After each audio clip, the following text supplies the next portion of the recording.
Sir. Good morning बेटा, good morning, good morning. कैसे हैं आप लोग? सब अच्छे हैं? गुड। चलिए बेटा, तो अपने पास एक पेपर है फाउंडेशन का पेपर नंबर 1, जिसमें अपने को पढ़नी है बेटा इकोनॉमिक्स। जैसा कि आपको पता ही है, इस फाउंडेशन के पेपर 1 में 2 पेपर हैं।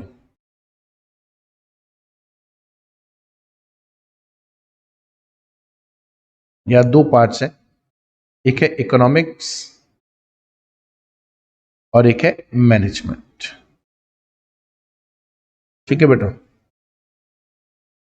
फॉर्चुनेटली दोनों ही 50 नंबर की है। ये भी 50 नंबर की है, ये भी 50 नंबर की। और उससे भी अच्छी बात, इकोनॉमिक्स में सिर्फ बेसिक्स हैं, वो भी 12th से भी कम है ना। अच्छी बात, यानी आपके इकोनॉमिक्स में जो है आपको पढ़ना है, आपने 11th-12th में ज्यादा पढ़ा है, यहां कम पढ़ना है। लेकिन सवाल यह है कि जब हमने 11th-12th में पढ़ लिया तो हमें दोबारा पढ़ाने से क्या होगा? मतलब आखिर क्यों हमारा इंस्टीट्यूट हमें वो सब्जेक्ट दोबारा पढ़ाना चाहता है? जैसे अकाउंट्स में तो इंप्रूवमेंट की गुंजाइश होती है, इकोनॉमिक्स के तो कॉन्सेप्ट सेम है। जब आपने हमें 12th में 11th में इकोनॉमिक्स पढ़ा दिया और उसमें भी आप ये कह रहे हो कि यहां तो 12th से भी कम है, तो दोबारा क्यों पढ़ा रहे हैं? बेटा एडवांस्ड लेवल, अब एडवांस्ड लेवल का मतलब क्या होता है? इकोनॉमिक्स तो इकोनॉमिक्स है, अकाउंट्स होती, मैथमेटिक्स होती, स्टैटिस्टिक्स होती, तो उसमें तो हम ये मान लेते हैं कि जो क्वेश्चंस आते हैं वो थोड़े और टिपिकल लेवल के बनेंगे। अगर क्या है, फाउंडेशन से 11th-12th से हम फाउंडेशन में आ रहे हैं, इकोनॉमिक्स में तो रूल जो है वही रहेगा। अरे डिमांड जो डिमांड होती है वही रहेगी, सप्लाई सप्लाई रहेगी। जो रूल बेसिक हमने पढ़ा, higher the demand lower the higher the demand higher the price, lower the demand lower the price, वो यहां पे भी रहेगा। तो फिर नया क्या है बेटा? एडवांस लेवल का मतलब होता है कि इकोनॉमिक्स के जो जो हिडन कॉन्सेप्ट्स हैं, हिडन कॉन्सेप्ट्स जो आप लोगों ने शायद अब तक कभी नहीं पढ़े, या मैं अगर इसको ऐसे बोलूं, द अदर पर्सपेक्टिव,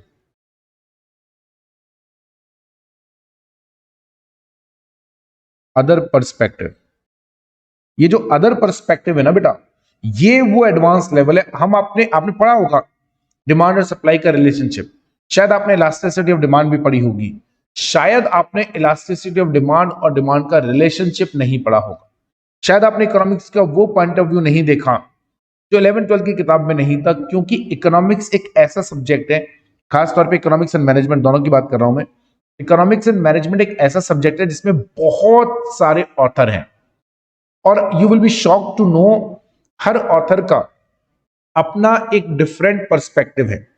तो हमारे लिए जानना जरूरी है कि क्या स्पेशल एस्पेक्ट्स हैं इकोनॉमिक्स के जो बाकी ऑथर्स के रहे, इसलिए हमें पढ़ना पड़ेगा।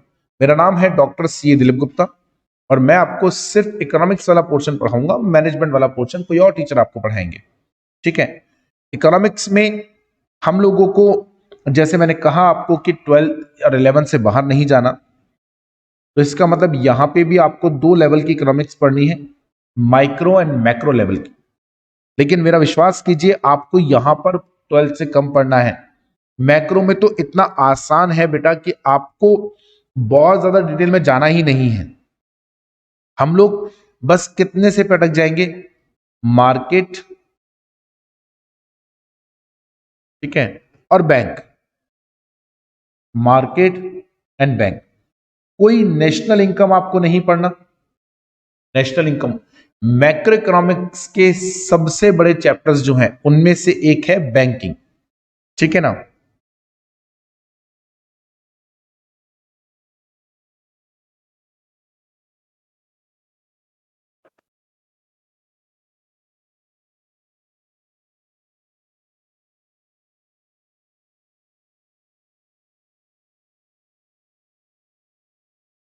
तो मैक्रो इकोनॉमिक्स में हमें मार्केट एंड बैंकिंग इन दोनों से बाहर नहीं जाना। माइक्रो में सिर्फ बेसिक कॉन्सेप्ट्स जैसे डिमांड, सप्लाई, डिमांड में थोड़ा सा एडवांस्ड वर्जन हो सकता है, जैसे demand, elasticity of demand, supply, elasticity of supply, इस तरीके का एक एडवांस्ड वर्जन हो सकता है। लेकिन पढ़ना आपको बिल्कुल बेसिक ही है, कुछ नया नहीं पढ़ना है, ठीक है बेटा। तो ये अपना इकोनॉमिक्स का पूरा सिलेबस रहेगा, बहुत छोटा सा सिलेबस है। अगर मैं इस पूरे को क्लासिफाई करूं तो जो हमारा मेनली जो पोर्शन कंप्लीट, जो मेन पोर्शन हमारा कवर अप होता है वो, वैसे तो देखो बेटा ऐसा कोई डिवीजन इंस्टीट्यूट ने स्पेसिफाई नहीं करा हुआ है, ठीक है ना। अगर मैं मैक्रो को जाऊं तो इन्होंने 30 नंबर दिए, इसको 20 नंबर दिए, लेकिन ये सिर्फ बेटा एक टेंटेटिव प्लान होता है, ये कोई गारंटी नहीं है। मैं आप ये सब बच्चों को हम लोग समझाते हैं, बच्चे याद नहीं रखते बाद में कि सर देखो मॉड्यूल में लिखा हुआ है कि इकोनॉमिक्स 50 नंबर के, उसमें से basic concepts of economics 20 number के हैं, forms of market and money and banking 30 number का है, तो जो हमारी मैक्रो इकोनॉमिक्स है वो 30 नंबर की। अरे बेटा ये टेंटेटिव होता है, एग्जाम में हो सकता है कि माइक्रो में से 25 नंबर के क्वेश्चन आ जाए, 28 नंबर के आ जाए, आप ऑब्जेक्शन नहीं कर सकते। हाँ ये कंफर्म है कि इकोनॉमिक्स 50 नंबर से ज्यादा की नहीं आएगी, इकोनॉमिक्स 50 नंबर की आएगी, लेकिन ये जरूरी नहीं है कि उसमें से माइक्रो इकोनॉमिक्स 20 नंबर की ही आए। तो अपने को इस पे जाना ही क्यों है, हम माइक्रो मैक्रो की बात ही क्यों कर रहे हैं, हमें तो पूरी इकोनॉमिक्स पढ़नी है। अब चाहे माइक्रो पढ़ा दो, चाहे मैक्रो पढ़ा दो, चाहे दोनों पढ़ा दो, मैं तो पूरी इकोनॉमिक्स को एक साथ समझ के पढ़ रहा हूं, राइट, या एक साथ समझ के पढ़ रही हूं। मुझे इकोनॉमिक्स में 50 में से 50 नंबर लाने, बात खत्म हो गई। ओके, तो हम इस टेंटेटिव प्लान पे नहीं जाएंगे, बहुत ज्यादा बड़ा नहीं है जैसा मैंने आपको अभी कहा, ठीक है ना। चलिए आगे देखते हैं कौन कौन से, ये आपके सेक्शन है फंडामेंटल ऑफ इकोनॉमिक्स में कुछ चैप्टर्स हैं, basic concepts of economics, theory of demand and supply, theory of production, theory of cost, market, money, bank and money market. कुल मिलाकर 8 स्टडी नोट हमारे पास में है। फिर उसके बाद में मैनेजमेंट है, जो आपको कोई और टीचर पढ़ाएंगे, जैसे मैंने आपको अभी भी बोला। तो हम लोग चैप्टर नंबर 1 से स्टार्ट करेंगे। यहां तक कोई सवाल आपको पूछना है तो बता दें। ये आपको पता ही है कि क्वेश्चन सारे के सारे जो आपके आएंगे वो ऑब्जेक्टिव टाइप क्वेश्चंस आएंगे, क्वेश्चंस ऑब्जेक्टिव टाइप, ठीक है। अगर आप मेरे हिसाब से चलते रहे तो मैं आपको बेटा आराम से ये गारंटी देता हूं कि 50 में से 45 नंबर तो आएंगे ही। ये तो मैं आपको मिनिमम बता रहा हूं, मैक्सिमम तो 50 के 50 हैं। तो अगर आप मेरे हिसाब से पढ़ते रहे, जैसा मैं आपको बताता जा रहा हूं, जैसा मैं आपको गाइड कर रहा हूं, तो आप बिल्कुल निश्चिंत होकर आराम से बैठे। 50 में से 45 नंबर कहीं पे भी नहीं गए, पेपर इतना कोई टिपिकल नहीं आता, सिंपल क्वेश्चंस आते हैं। एंड बहुत अच्छी बात, आप सब सीए में फाउंडेशन में है, इसलिए आपके लिए बात जानना जरूरी है। इंटर में और फाइनल तक आते आते तो बच्चा ये बात अपने आप ही समझ जाता है। अपना पास्ट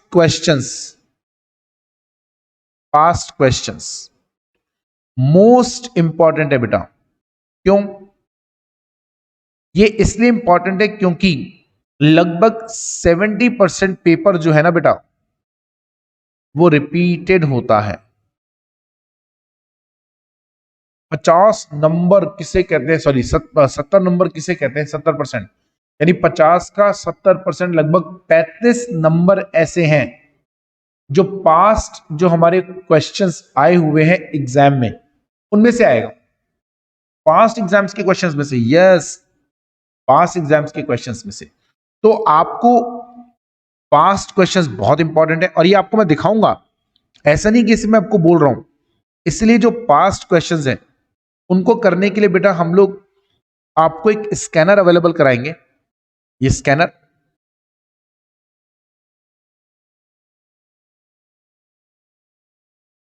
फ्रॉम स्कैनर क्या है? Scanner is basically a compilation of previous year questions. Past में जो क्वेश्चंस आए हैं अटेम्प्ट वाइज, उसके अंदर क्वेश्चंस होते हैं। तो हम हर चैप्टर को पढ़ने के बाद में स्कैनर के क्वेश्चंस करेंगे। हर चैप्टर को पढ़ लिया, फिर स्कैनर के क्वेश्चंस। पढ़ने के तरीके की मैं बात करूं तो विल कवर मॉड्यूल ओनली। आपको बेटा कोई अलग से बुक, कोई सप्लीमेंट्री नोट्स, कुछ भी जरूरत नहीं है, मतलब कुछ भी। आपको एक चीज भी अलग से नहीं पढ़नी, सिर्फ मॉड्यूल पढ़ना है। मॉड्यूल हो गया, उसके बाद में हम लोग स्कैनर के क्वेश्चंस करेंगे, यानी मॉड्यूल के कवर होने के बाद में we will move to the scanner questions. और जब आपके मॉड्यूल के और स्कैनर के क्वेश्चंस, अच्छा मॉड्यूल के पीछे के क्वेश्चंस भी कराऊंगा, मॉड्यूल का कंटेंट पढ़ाने के बाद में मॉड्यूल के पीछे के जो क्वेश्चंस है वो भी हम लोग करेंगे, ठीक है।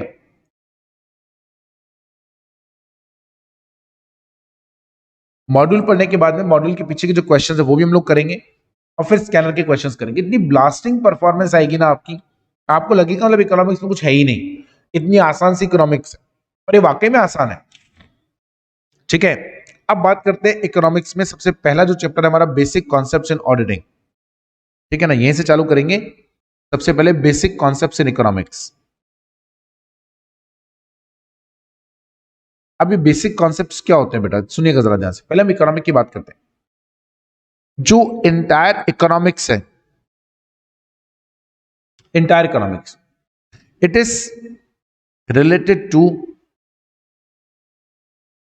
Economic activity.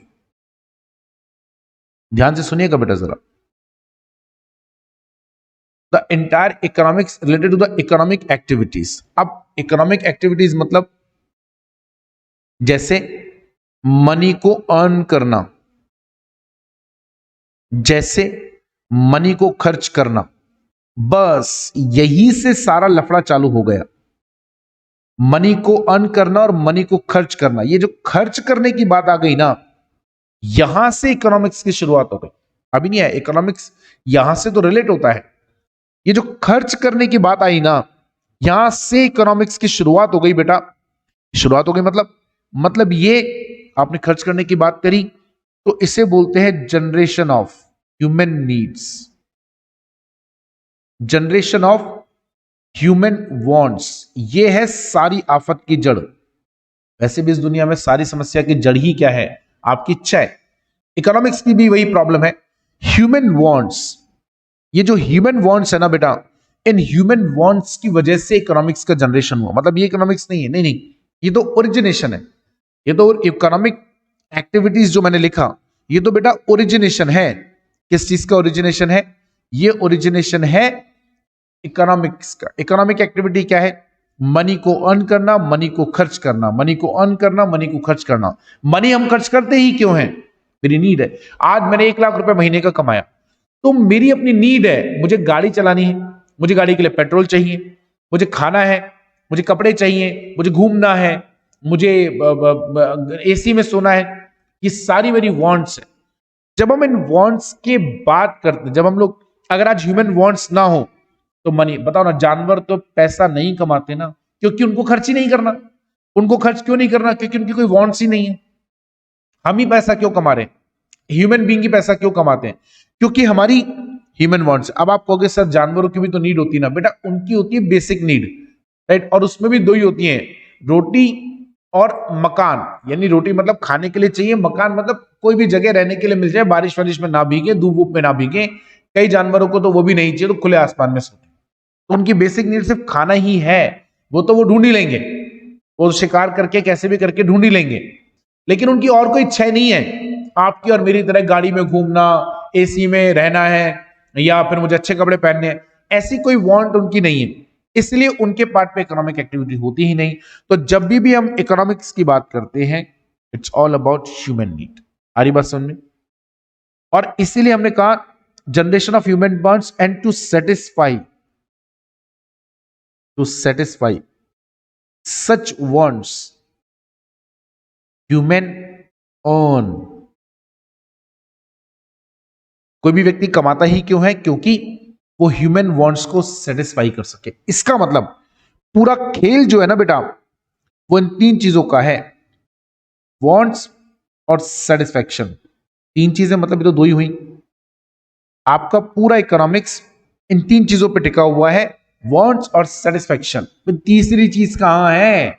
ये तो समझ में आ गया कि हमारी बहुत सारी इच्छाएं हैं और उसका सेटिस्फैक्शन होना बहुत जरूरी है। पर तीसरी चीज का, तीसरी बेटा इन दोनों के बीच में है। इन दोनों के बीच में मतलब,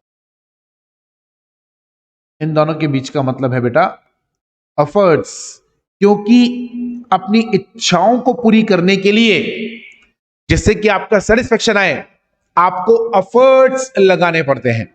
आपकी इच्छाएं पूरी हो पाए, इसके लिए बेटा आपको क्या लगाने पड़ते हैं? एफर्ट्स लगाने पड़ते हैं। एफर्ट्स का मतलब है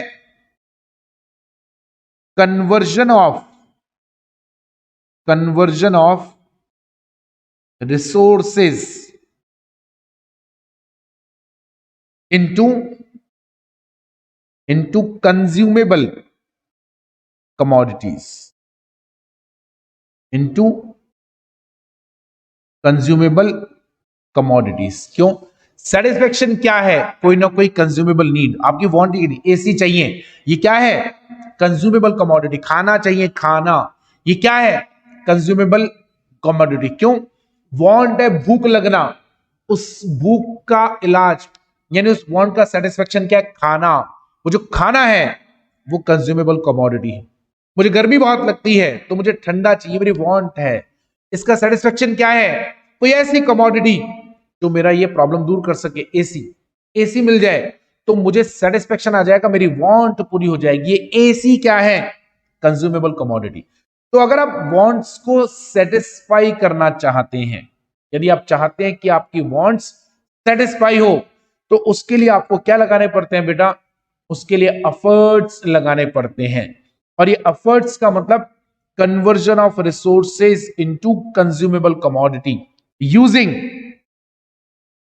सम टेक्नोलॉजी।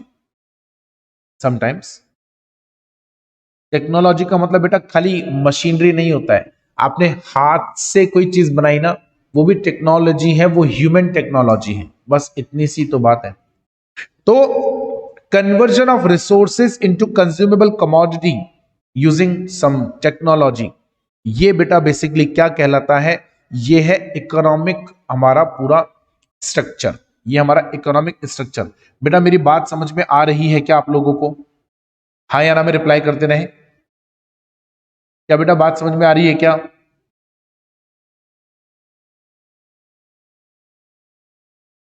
बेटा बात समझ में आ रही है क्या? नहीं आ रही है? Yes sir. हाँ तो बेटा बोलते रहो, तुम बोलते रहोगे तो तुम एक्टिव रहोगे, और अगर नहीं रहोगे एक्टिव तो तुम बाहर हो जाओगे। बाहर मतलब पास नहीं हो पाओगे ना बेटा, इसलिए। तो वापस से रिकॉल करते हैं, हमारी इकोनॉमिक्स का जनरेशन कहां से हुआ? इकोनॉमिक्स का जनरेशन हमारा ह्यूमन वांट्स की वजह से हुआ।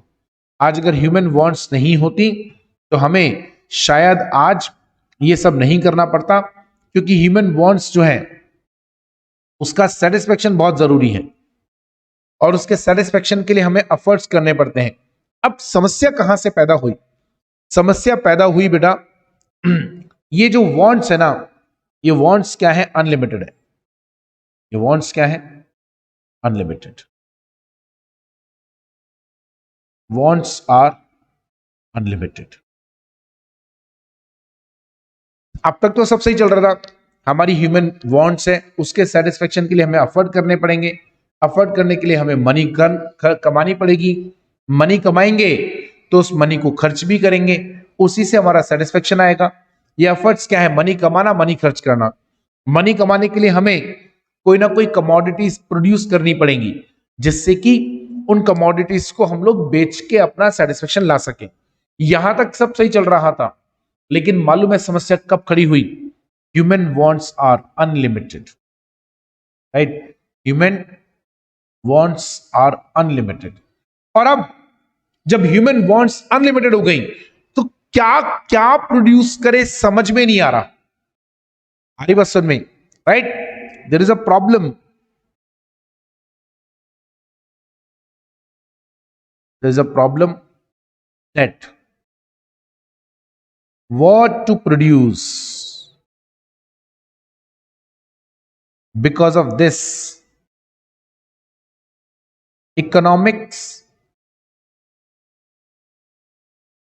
came into existence. ये बहुत समस्या हो गई। What to produce, how much to produce.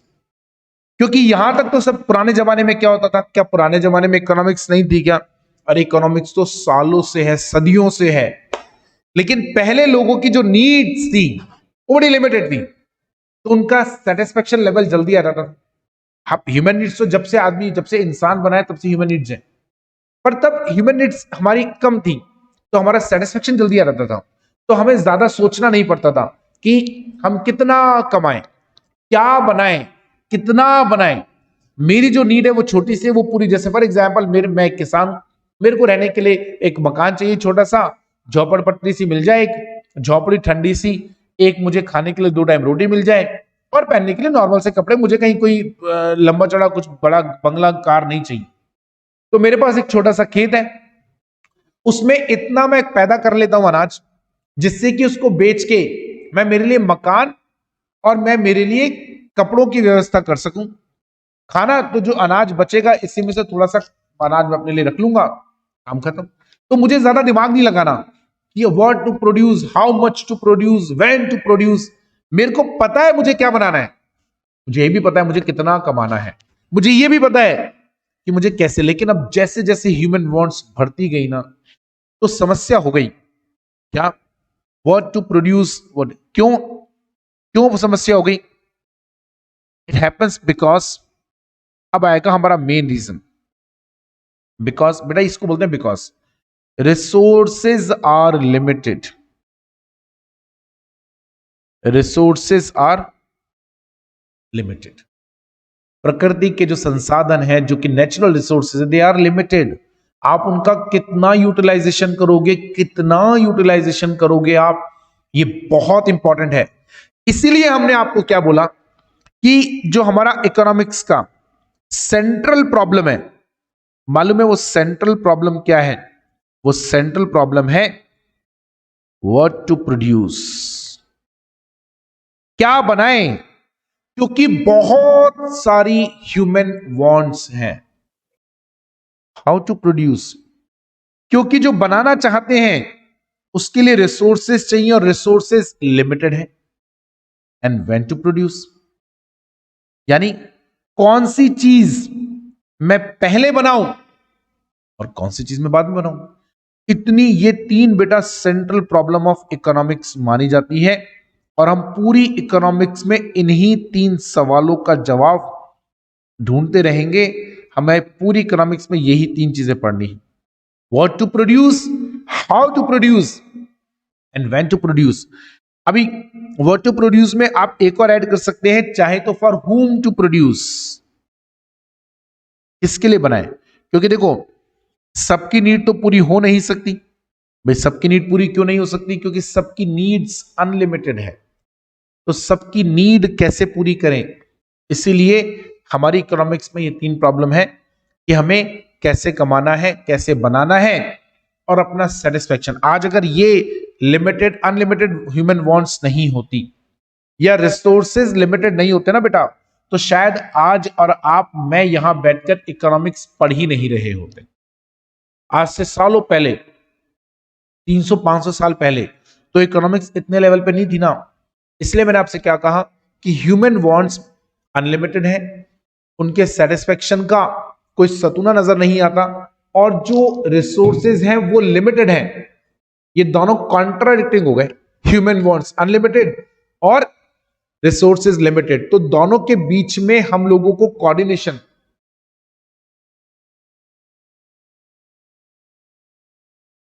दोनों के बीच में बेटा हमें कोऑर्डिनेशन बनाना है। इस कोऑर्डिनेशन को कैसे बनाते हैं उसके बारे में अपने को इकोनॉमिक्स में बात करनी है। आप इसको अगर नोट डाउन करना चाहते हैं तो बेटा नोट डाउन करें या स्क्रीनशॉट लें, फिर मैं आगे पढ़ाऊंगा।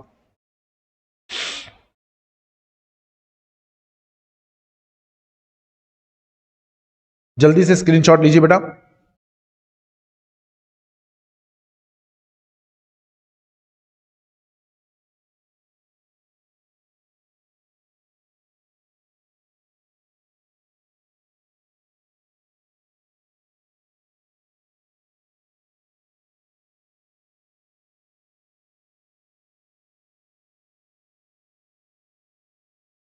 चलिए देखें, economics is one of the social science. Economics is one of the social science. It explains about economic activities of men. Any economic activity which is related to the earning of money and spending of money is called economic activities. Is called economic activities.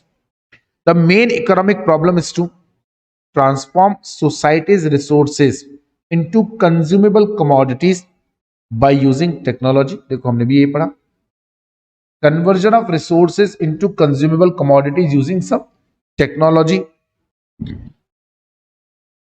It is a problem because human wants are unlimited and society's resources are limited.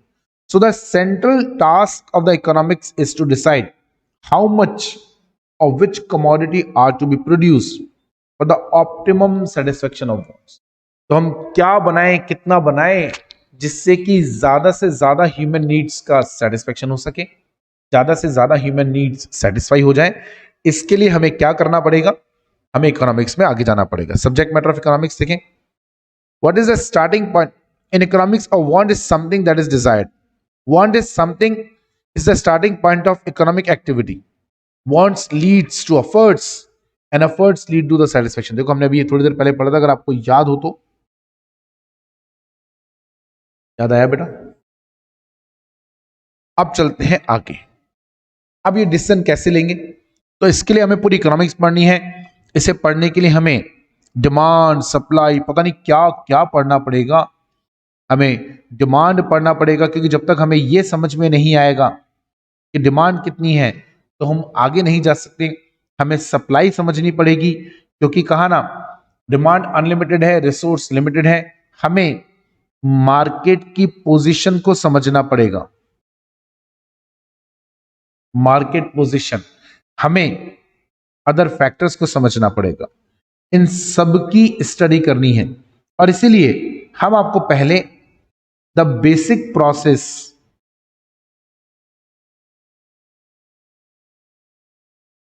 Of economics का discussion कर रहे हैं.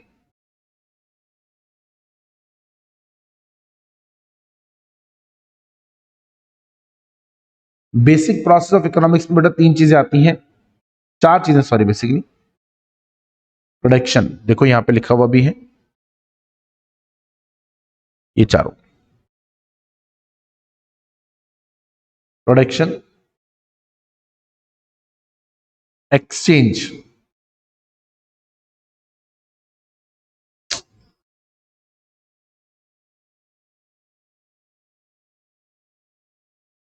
बेटा एक minute रुकिएगा जरा, ये hang हो गया. प्रोडक्शन, एक्सचेंज, थर्ड डिस्ट्रीब्यूशन, और चौथा कंजम्पशन. ठीक है, ये चार चीजें हमारे पास में है.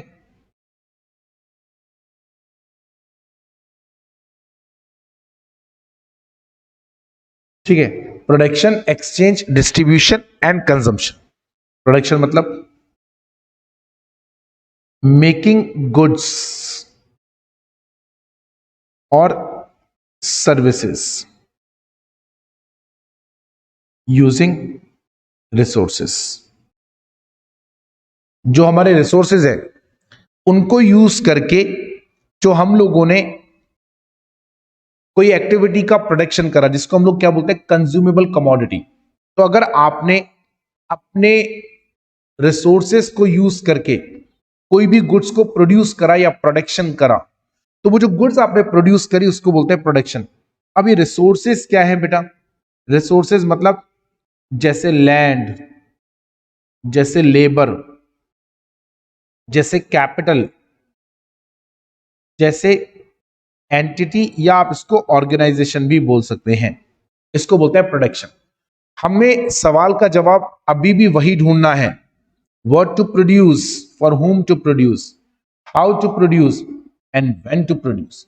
लेकिन उन सवालों के जवाब ढूंढने से पहले हम लोगों को एक बार इकोनॉमिक्स के पूरे प्रोसेस के अंदर के इंडिविजुअल कंपोनेंट्स को समझना पड़ेगा.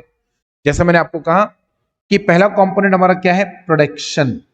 Production, exchange, distribution. प्रोडक्शन मतलब व्हाट टू प्रोड्यूस या हाउ टू प्रोड्यूस, या production of goods and services using resources. बेटा गुड्स एंड सर्विसेज क्या है? ये है बेटा कंज्यूमेबल कमोडिटी। एक्सचेंज का मतलब, एक्सचेंज मतलब transfer of goods, transfer of goods from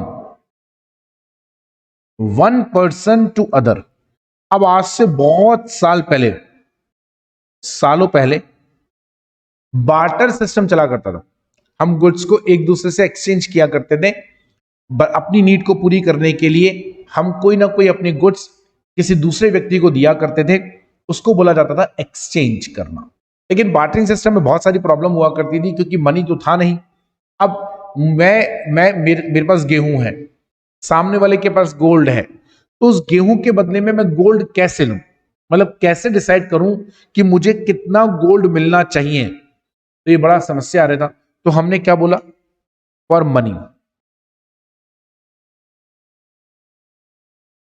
और मनी, पैसे के लिए।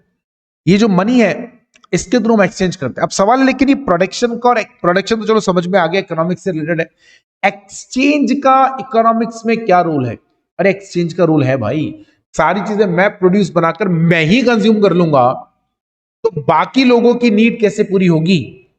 तुम्हारा समझो, अगर मैं किसान हूं और मेरा बहुत सारा गेहूं उगता है, जब तक मैं इसे और लोगों को दूंगा नहीं, तब तक और लोगों की सेटिस्फेक्शन कैसे आएगा, उनकी नीड्स कैसे पूरी होंगी? और एक चीज, दूसरी बात, मैं ही गेहूं खा सकता हूं, पहन थोड़ी सकता हूं।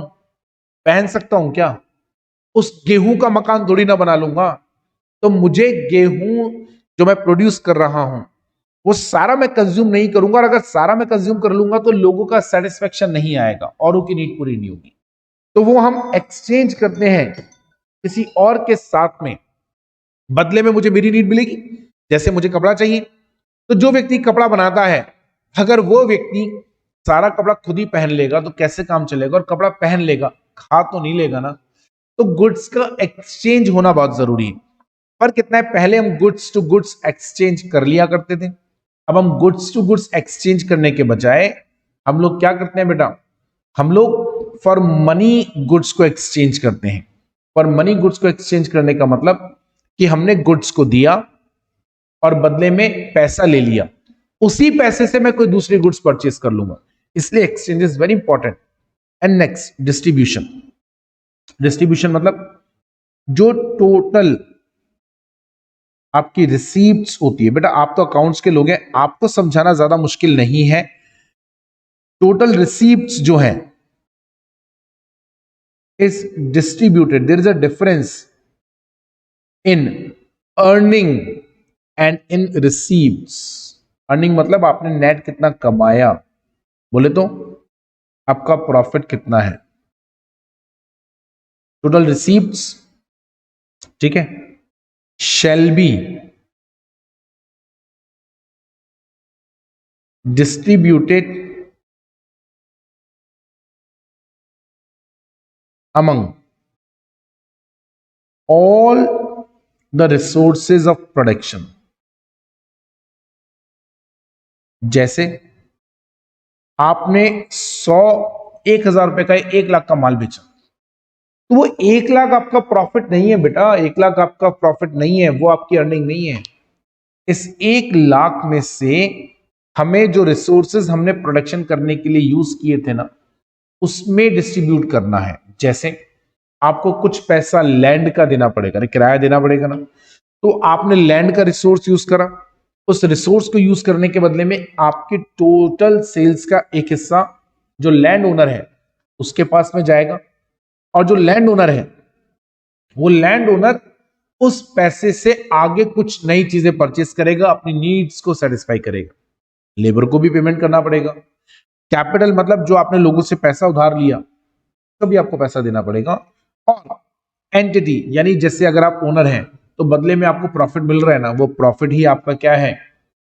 और लास्ट आता है बेटा कंजम्पशन। कंजम्पशन मतलब जो गुड्स आपने, यहीं से तो सेटिस्फेक्शन आएगा, असला सेटिस्फेक्शन तो यहीं से आता है। कंजम्पशन मतलब use of commodity for satisfying human wants, जो आपकी ह्यूमन वांट्स है उसको सेटिस्फाई करने के लिए हम गुड्स का कंजम्पशन करते हैं। अच्छा, यहां पर मैं आपको एक चीज और समझाता हूं बेटा। डिस्ट्रीब्यूशन जो है वो दो लेवल पर होता है बेटा। एक होता है माइक्रो लेवल पर, एक होता है मैक्रो लेवल पर। माइक्रो लेवल का मतलब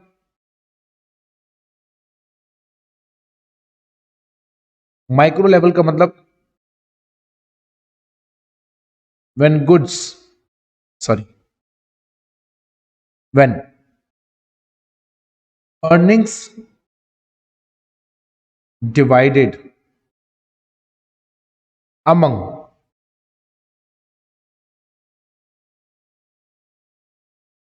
production resources of that good only।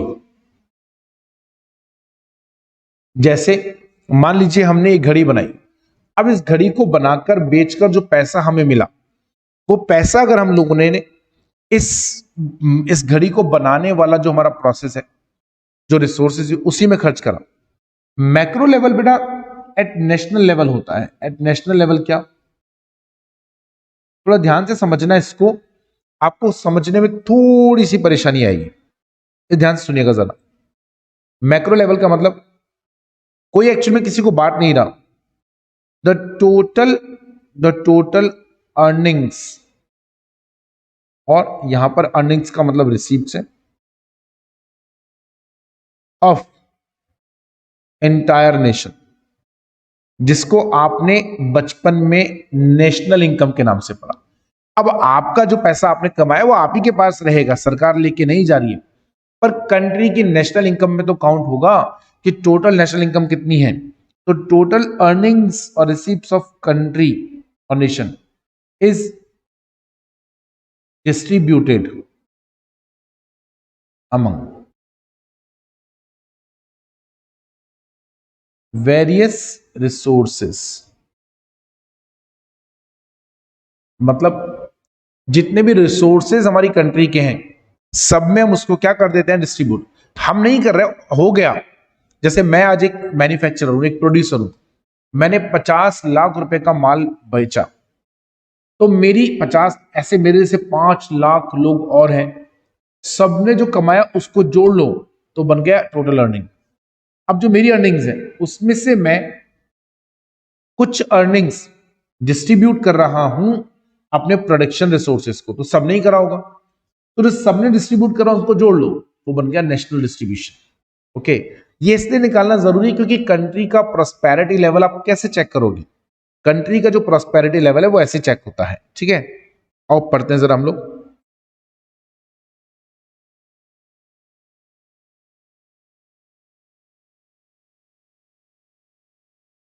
देखें, production involves creation of goods and services by using resources. It is a process to change the raw material into the final और finish goods. यानी आपने जो goods and services produce करी, आप ऐसे बोल दें अपने रिसोर्सेज को या रॉ मटेरियल को जो आपने गुड्स एंड सर्विसेज में कन्वर्ट करा, उसको हम प्रोडक्शन बोलते हैं। It is nothing but only creation of utility. To produce anything, so many factors are essential like land, labor, capital, organization। अब देखें, बेसिकली देखो क्या होता है ना बेटा, जैसे मैंने भी आपको कहा, रॉ मटेरियल को आपने फिनिश गुड्स में या सर्विसेज में कन्वर्ट करा। ये कन्वर्जन करने का मतलब क्या है, ये रॉ मटेरियल जो था ना बेटा, having no utility, having no utility, लेकिन जब आपने इसको फिनिश गुड्स में कन्वर्ट कर दिया ना, इट बिकम्स यूटिलिटी।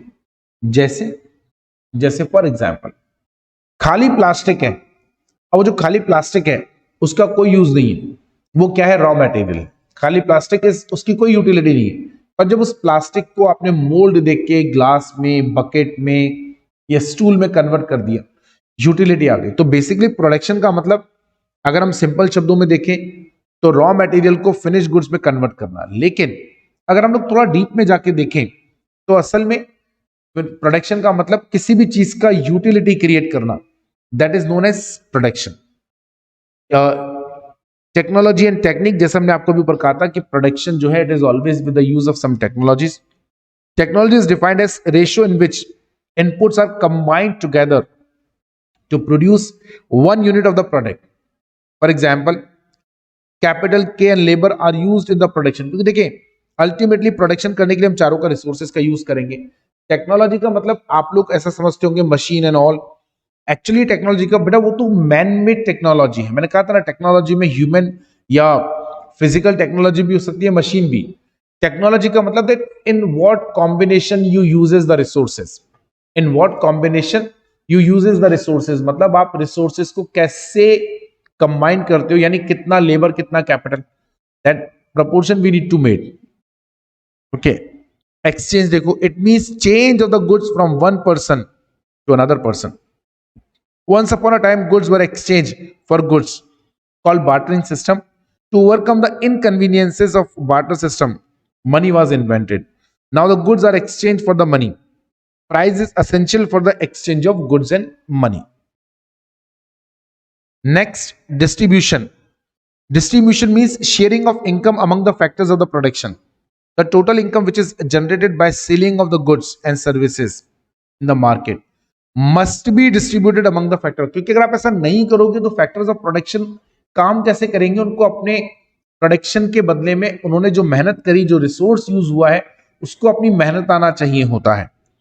दो तरह के डिस्ट्रीब्यूशन होते हैं, micro and macro. Micro distribution is nothing but pricing of factors of the production. It means it explains how the price per unit of the land is determined. In same way, the price per unit of labor and capital, यानी individual resource की जब हम बात करते हैं, only that for the production.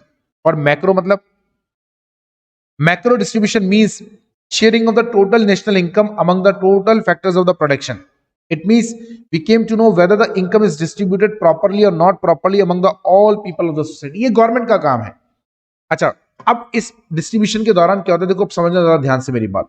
ये जो macro distribution है, इसका लॉजिक, आज मेरी एक फैक्ट्री है और उस फैक्ट्री के अंदर कपड़ा बनता है और मैंने साल भर में 5 करोड़ का कपड़ा बनाया। तो जो 5 करोड़ का मैंने कपड़ा बनाया ना बेटा, इससे जो 5 करोड़ रुपए मेरे पास है वो मैं अपने फैक्टर्स ऑफ प्रोडक्शन में डिवाइड कर दूंगा। लेबर को पेमेंट जाएगा, जो लैंड मैं यूज कर रहा हूं उसका किराया जाएगा, ठीक है, जो मैंने पैसा उधार ले रखा है लोगों से प्रोडक्शन के लिए कैपिटल, उसका ब्याज जाएगा, मेरा भी कुछ प्रॉफिट होगा। मुझे लेना देना नहीं है उस आदमी से जो, या उस रिसोर्स से जो मेरी फैक्ट्री में नहीं लग रहा, मैं उसके बारे में बात ही नहीं कर रहा। मैं क्यों बात करूंगा उसके बारे में? भाई मेरी फैक्ट्री में काम नहीं कर रहा तो मैं बात नहीं करूंगा। लेकिन सरकार को उनके बारे में, देखो सरकार ये योजनाएं चलाती है ना, कौन सी, जनधन योजना, जननी योजना, बेरोजगारी भत्ता, ये वो लोग हैं या वो रिसोर्सेज हैं जो कि मेरे पास नहीं लगे हुए, तो मैंने उनका पेमेंट नहीं करा। सरकार ने कहा नहीं, इनको भी देना पड़ता है क्योंकि ये भी हमारे रिसोर्सेज है, भले ही अभी आइडल हैं पर रिसोर्सेज तो हैं। मैंने कहा साहब मैं तो दूंगा नहीं। सरकार ने कहा ठीक है, एक काम कर, तू तेरे प्रॉफिट में से टैक्स दे दे, इनको हम दे देंगे। नेशनल डिस्ट्रीब्यूशन, मैक्रो, सरकार का काम सारे रिसोर्सेज को इक्वली रख के चलना होता है। इसीलिए मैंने जो कमाया, मेरे जो रिसोर्सेज यूज हुए, उनको मैंने पैसा दे दिया, जो बच गया उसमें से एक हिस्सा मैं सरकार को देता हूं, जिससे कि सरकार उस पैसे को लोगों में दे सके जो लोग रिसोर्स तो हैं लेकिन अभी काम में नहीं आ रहे। तो जितनी भी सरकारी योजना, ये क्या है, ये बेसिकली उन रिसोर्सेज को पे करने का तरीका है जो हमारी कंट्री के हैं लेकिन अभी किसी वजह से आइडल है। इसलिए जब मैक्रो इकोनॉमिक्स की बात करते हैं तो हम overall economics, employment, income, planning, इनकी बात करते हैं। Consumption, it is an act to use the goods and services to satisfy the wants. Ultimately consumption is the major part of the activity. In economics, consumption is typically defined as final purchase by an individual more individual that are not investment और some sort. यानी अगर किसी goods को आपने investment purpose के लिए नहीं खरीदा, कंज्यूम, जिससे कि आपका नीड सेटिस्फाई होगा, तो उसे हम क्या बोलेंगे बेटा? कंजम्पशन। ठीक है, दो consumption destroy the utility, lastly C बात है, अगर किसी गुड्स को आपने कंज्यूम कर लिया तो उसकी यूटिलिटी खत्म हो गई, but this utility created by the producer through the production, वो एक अलग बात है, आप दोबारा प्रोड्यूस कर सकते हो। ये वाला पोर्शन बेटा हम आज नहीं चर्चा करेंगे, हम अगली क्लास में डिस्कस करेंगे। आज के लिए हम इतना ही छोड़ेंगे। आपके पास एक छोटा सा काम है, ये सारा आपको एक बार रीड कर आना है, 2 ही पेजेस है, साथ में स्क्रीनशॉट है आपके पास में, आप चाहें तो इसका स्क्रीनशॉट भी ले लें, यहां से स्क्रीनशॉट ले लें बेटा।